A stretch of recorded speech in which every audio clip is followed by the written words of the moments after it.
मेरा भारत महान, ये नारा आज़ादी के बाद हमारी सरकारी व्यवस्था के लिए काम ना करने का सबसे सस्ता तरीका था। जब देश की किसी गहरी बीमारी को ठीक करना व्यवस्था के बस से बाहर हो जाता था, तो उसे एक खूबसूरत शब्द में बदलकर दीवार पर रंग दिया जाता था। ज़मीन पर कोई ब्लूप्रिंट नहीं, कोई बड़ा बदलाव नहीं, बस दीवारों पर लिखे हुए खूबसूरत शब्द। और आज साल 2026 में पीएम मोदी द्वारा एक नया नारा दिया गया है, ग्रो मोर अचीव मोर। एक नया नारा, एक नई उम्मीद। लेकिन क्या केवल शब्दों के बदल जाने से व्यवस्था की नीयत बदलती है? इस नए नारे की हकीकत को समझने के लिए हमें आज की रफ्तार से थोड़ा पीछे हटना होगा। हमें समझना होगा कि आज़ादी के बाद के इन तमाम नारों के पीछे हमारी व्यवस्था का वो कौन सा 18वीं सदी का पुराना भूत छिपा था, जिसने सदियों तक इस देश को एक स्ट्रेटेजिक लेजीनेस के पिंजरे में कैद करके रखा था। आइए इतिहास के इसी चक्रव्यूह को अब इन नारों के जरिए तोड़ते हैं। अधिक अन्न उपजाओ। इस सिलसिले की शुरुआत आज़ादी के तुरंत बाद इस अधिक अन्न उपजाओ कैंपेन से हुई थी। सरकार पोस्टर्स बांट रही थी कि किसान ज़्यादा अन्न पैदा करे, लेकिन एक ऐसे रूरल इलाके में जहां ना पानी था, ना बीज, ना खाद। नारा दे दो और बदलाव की पूरी जिम्मेदारी जनता पर छोड़कर खुद आराम से बैठ जाओ। गरीबी हटाओ। 1971 चुनाव जीतने का सबसे बड़ा और असरदार हथियार। गरीबी को कोल्ड डेटा के साथ सुलझाने के बजाय उसे एक इमोशनल मुद्दा बना दिया गया। पूरे देश की दीवारों को इस एक नारे से पोत दिया गया। 1971 से 2014 तक गरीबी हटी ही नहीं। Discipline makes a nation great. 1975 जब देश के संस्थान कोलैप्स होने लगे तो सरकार ने ज़मीन पर सुधार करने के बजाय जनता पर मॉरल लेक्चर्स थोपना शुरू कर दिया। बातें कम, काम ज़्यादा। 2 दिन ट्रेन वक्त पर चलने लगी तो उसे ही तरक्की बताकर बेचा गया। सरकार अपनी नाकामी को जनता की आदत का डिफेक्ट बताने लगी। जनता माफ़ नहीं करेगी। 2014 वर्षों के सरकारी आलस और आरामदेह रवैये के खिलाफ एक नया गुस्सा सड़कों पर उतरा। जनता माफ़ नहीं करेगी। ये नारा देश का समय बर्बाद करने वाली उस पुरानी व्यवस्था पर जनता का एक अल्टीमेटम था, ग्रो मोर अचीव मोर। और अब 2026, एक नया दौर, एक नया नारा, ग्रो मोर अचीव मोर। लेकिन क्या इस नए स्लोगन से देश सच में बदल रहा है? स्लोगन्स, नारे, ये काम करते हैं, लेकिन अगर इसके पीछे इच्छा शक्ति ना हो तो ये केवल दीवारों पर, पेपर पर लिखे हुए शब्द मात्र होते हैं। इन्हीं नारों के पीछे छुपा है हमारे देश का एक बहुत बड़ा साइकोलॉजिकल स्पेक्ट्रम। अगर पुरानी व्यवस्था डिलेड टाइमलाइंस और आलस पर चलती थी, तो इस नए नारे के पीछे जमीन पर काम करने का क्या ब्लूप्रिंट है? एक कंफर्टेबल बेसलाइन बनाकर बैठ जाना, रेंगते हुए चलना और ये मान लेना कि बदलाव आने में तो सदियां लगती है। ये इस देश का सबसे खतरनाक हिस्टोरिकल केज रहा है। हम थोड़ा पीछे चलते हैं 18वीं सदी में, जब यूरोप और बाकी वेस्ट में इंडस्ट्रियल रिवॉल्यूशन हो रही थी। नए नए भाप के इंजन्स बन रहे थे, ग्लोबल ट्रेड के नए नियम तैयार हो रहे थे। तब इस देश का रूलिंग एलीट अपने महल और रियासतों के कंफर्ट जोन में सोया हुआ था। उन्हें लगा चल तो रहा है, हमें क्या ज़रूरत है इस कंपटीशन में उतरने की। अनकंफर्टेबल सच कहूँ, आक्रांताओं के पहले हम ऐसे नहीं थे। हमने सदियों तक इनोवेशन और ट्रेड में दुनिया को लीड किया। खैर, इस आलस, उस इनर्शिया की कीमत इस सब कॉन्टिनेंट ने अपनी आज़ादी खोकर चुकाई। लेकिन त्रासदी यह है कि आज़ादी मिलने के बाद भी हमारी पॉलिसी मेकिंग इस 18वीं सदी के भूत से मुक्त नहीं हो पाई है। दशकों तक देश के सामने बड़े और एग्रेसिव टारगेट्स रखना एक गुनाह माना जाता रहा, मानो बड़े सपने देखना हमारे बस की बात ही नहीं है। जब भी देश को कोई बड़ा टारगेट दिया जाता तो हमारी व्यवस्था का वही स्ट्रेटेजिक लेजीनेस वाला दिमाग चलने लगता था। याद कीजिए, जब देश के सामने $5 ट्रिलियन इकोनॉमी का टारगेट रखा गया था, तो पुरानी व्यवस्था के सबसे बड़े चेहरों ने इस एम्बिशन को एक मामूली ऑटोमेटिक मैथ बताकर खारिज करने की कोशिश की थी। पी चिदम्बरम जैसे नेताओं का तर्क था तो भी ये था कि बिना किसी विशेष कोशिश या चमत्कार के, केवल नॉमिनल ग्रोथ और कंपाउंडिंग के भरोसे भी देश की इकोनॉमी एक निश्चित समय पर अपने आप दोगुनी हो जाएगी। सुनिए इस सोच के पीछे के इंटेंट को। ये वही सदियों पुराना आलस है जो ये मानता है कि देश को किसी एक्स्ट्राऑर्डिनरी रफ्तार से भागने की कोई ज़रूरत नहीं है। जो चल रहा है वो ऑटोमेटिक कंपाउंडिंग से तो वैसे भी हो ही जाएगा। ये ठीक वही कंफर्ट जोन था जिसने 2 सदी पहले हमसे इंडस्ट्रियल रेवोल्यूशन की बस छुड़वाई थी, और वही सोच 21st सेंचुरी की एआई और सेमीकंडक्टर रेवोल्यूशन में भी देश को पीछे छोड़ने के लिए तैयार बैठी थी। आप देखेंगे तो इस बार नियत और रफ्तार का मॉडल पूरा बदल चुका है। शब्द केवल शब्द नहीं लगते। पुरानी व्यवस्था एक एक लीनियर मॉडल पर चलती थी, यानी पहले देश में रोड्स बनेंगी, फिर बिजली आएगी, फिर कहीं जाकर डिजिटल नेटवर्क के बारे में सोचेंगे। एक काम खत्म होगा तब दूसरा शुरू होगा। आज का मॉडल इस लीनियर सोच को तोड़ता है।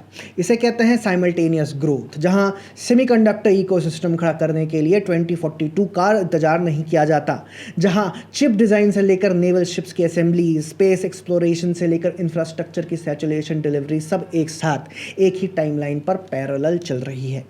इसीलिए जब आज के दौर में ग्रो मोर अचीव मोर कहा जाता है तो ये गुजरे ज़माने के अधिक अन्न उपजाओ जैसे मजबूरी से निकला नारा नहीं है।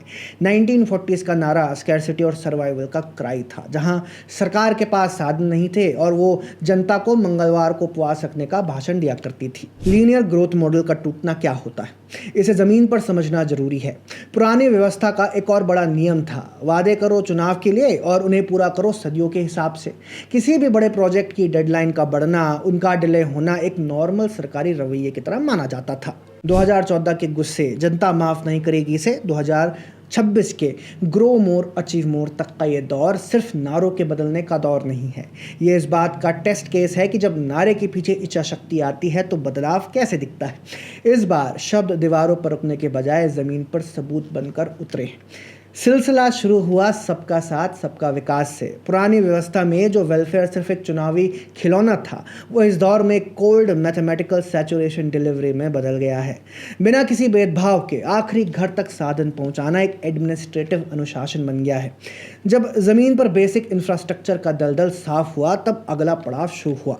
वेलफेयर से आगे बढ़कर नीयत बदली। आत्मनिर्भर भारत में बरसों तक जो देश अपनी बेसिक डिफेंस टेक्नोलॉजी और मैन्युफैक्चरिंग के लिए दुनिया के बाकी देशों पर निर्भर रहता था, उसने अपनी कैपेबिलिटी को अंदर से बिल्ड करना शुरू किया।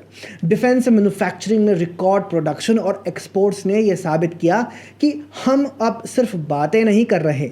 नारा वही रहा, पर उसके पीछे $1 ट्रिलियन का मैन्युफैक्चरिंग इकोसिस्टम खड़ा होने लगा।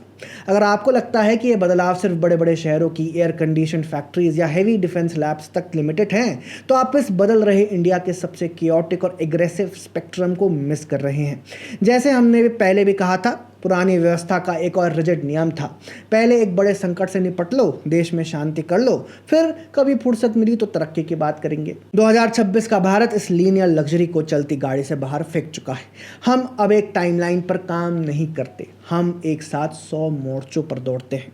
एक तरफ सदी का सबसे बड़ा ट्रॉमा आता है, कोविड-19। पूरी दुनिया एक अनजाने डर से थम जाती है, सप्लाई चेन्स जाम हो जाती हैं और उसी सन्नाटे के बीच हमारे कानों में दिन रात एक आवाज़ गूंजती है, 2 गज की दूरी, मास्क है ज़रूरी, और जब तक दवाई नहीं तब तक ढिलाई नहीं। ये शब्द जब हम आज सुनते हैं तो डर और ट्रॉमा याद आता है, लेकिन यही शब्द हमें याद दिलाते हैं कि ये लड़ाई कैसे लड़ी गई थी। इस देश में हर चीज़ के पीछे एक नारा है, संकट हो तो नारा, जीत हो तो नारा। लेकिन फ़र्क तो देखिए, पुरानी व्यवस्था में नारा कमज़ोरी को छिपाने का पर्दा था, इस बार नारा जनता को युद्ध के लिए तैयार करने का बिगुल बना। जब तक जनता 2 गज की दूरी मेंटेन कर रही थी, ठीक उसी दौरान पीछे बिना रुके ये देश ना सिर्फ अपने लोगों के लिए होम ग्रोन वैक्सीन की मैन्युफैक्चरिंग लाइन खड़ी कर रहा था, बल्कि उन्हें हर एक नागरिक तक रिकॉर्ड टाइम में डिलीवर करने के लिए पूरे लॉजिस्टिक बैकबोन को रीइन्वेंट कर रहा था। दुनिया अभी इस ट्रॉमा से संभल ही नहीं पाई थी कि ग्लोबल जियोपॉलिटिक्स का नक्शा बदल गया। 2 बड़े कोनों में युद्ध छिड़ गया, ग्लोबल फ्यूल क्राइसिस खड़ा हुआ, सप्लाई चेन्स टूटने लगी। लेकिन इस संकट के बीच भारत का एडमिनिस्ट्रेटिव दिमाग एक नए नारे पर काम कर रहा था, विश्व बंधु। ये नारा सिर्फ डिप्लोमेसी के पन्नों पर लिखने के लिए नहीं था। जब दुनिया फ्यूल क्रंच से लड़खड़ा रही थी, तब भारत के डिप्लोमैट्स कोल्ड हार्ड रियलिज्म के साथ हाई प्रेशर बोर्ड रूम्स में बैठते हैं, अपना एनर्जी एक्सेस सिक्योर करते हैं और सस्ता क्रूड ऑयल नेगोशिएट करके हमारे डोमेस्टिक मार्केट्स के लिए एक शील्ड बना देते हैं। संकट बाकी दुनिया के लिए था। भारत उसी दौरान न सिर्फ अपना फ्यूल सिक्योर कर रहा था, बल्कि अपने ग्लोबल ट्रेड अग्रीमेंट्स को रिकॉर्ड स्पीड से साइन और एग्जीक्यूट कर रहा था। एक भारत श्रेष्ठ भारत, वही देश जो कभी पाकिस्तान के क्रॉस बॉर्डर टेररिज्म के सामने सिर्फ डॉजियर और कड़ी निंदा के बयान भेजकर रुक जाता था, आज वो टेररिज्म को बॉर्डर के पार ही हार्ड ब्लॉक कर देता है।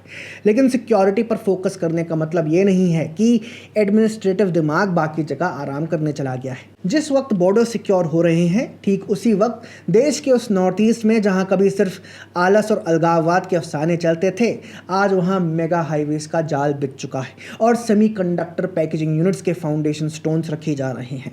बॉर्डर्स पर गोली का जवाब गोली से दिया जाता रहा है और पीछे माइक्रोचिप्स की मैन्युफैक्चरिंग की फैक्ट्री खड़ी की जा रही है। वोकल फॉर लोकल इसी नए एडमिनिस्ट्रेटिव मॉडल का नतीजा है कि जब आज के दौर में वोकल फॉर लोकल या ग्रो मोर अचीव मोर कहा जाता है तो उसका मतलब सिर्फ हेवी इंजीनियरिंग या टेक पार्क्स नहीं होता। उसका मतलब हमारे देश की रूरल एग्रो इकोनॉमी की बदलती हुई ताकत भी है। आंध्र प्रदेश और ओडिशा के कोस्टल बेल्ट्स के दलदली पानी से निकलने वाला हमारा फ्रोजन श्रिम्प और सी फूड आज दुनिया के फूड चेन्स पर कब्जा कर रहा है।